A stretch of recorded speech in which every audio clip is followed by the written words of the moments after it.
Okay, there's no freestyle because the style is no longer free. But when we campaign, sometimes what we like to do is we start our ceramah, we end the ceramah with a pantun lah. And the pantun goes like this: tepuk amai-amai, belalang kupu-kupu, keluar ramai-ramai, undi calon nombor 1. Thank you. It's been great. It's a wonderful learning experience. We're gonna work on solving some fundamental bread and butter issues, infrastructure, public transport, cost of living. We are talking about first and last mile connectivity, going and coming back from work, right? There are buses available, but the feedback is the buses don't come by often enough. What about environmental pollution and also? Okay, I cannot deny that is an issue for some of our constituents. It is not high on the priority list of some other constituents because they are more concerned with bread and butter issues. This is a matter of personal principle and how they think and how they approach the situation. We know that Ampang, actually 43% of it is still undeveloped.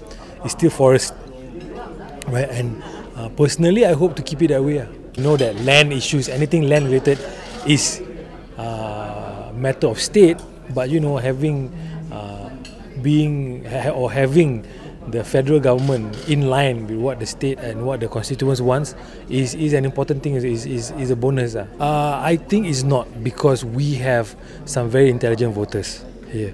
We have people who realize this is not an election that determines the federal government. It determines the state government. So we should not look at national issues, we should look at state level issues. You cannot deny that more than 40% of the people in Lembah Jaya are in the B40 group, right? And I know what it feels like because I was in the B40 group. Being a struggling musician once, I was in the B40 group, and then I became M40 for a very brief moment, for maybe a year. I was in the T20 group, right? So I know some of the experiences, not all, but I can say I know some of the experiences being in each 3 of these groups, and each 3 of these groups exist in Lembah Jaya, right? So as a matter about being on brand, you could say that it's on brand, you could say that it's not. It really depends on your perspective and where you stand when you look at our campaign and our efforts as a whole. When entertainers run, they're not very successful. Why are we not talking? Doctors also, they have a 38% chance of. Why are we not talking about that? Why are we not talking about the success rate of engineers and lawyers or fishermen or farmers? We are not. We are just focusing on it. It's a bit biased, don't you think?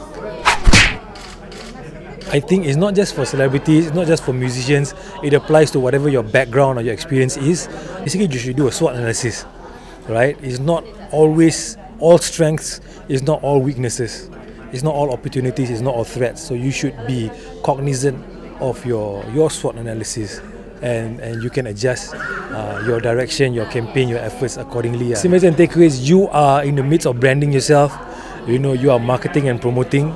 It is ideation, it's pre-production, it is execution, it's post-production, it's post-mortem, it's data collecting, data crunching, and adjusting as you go along.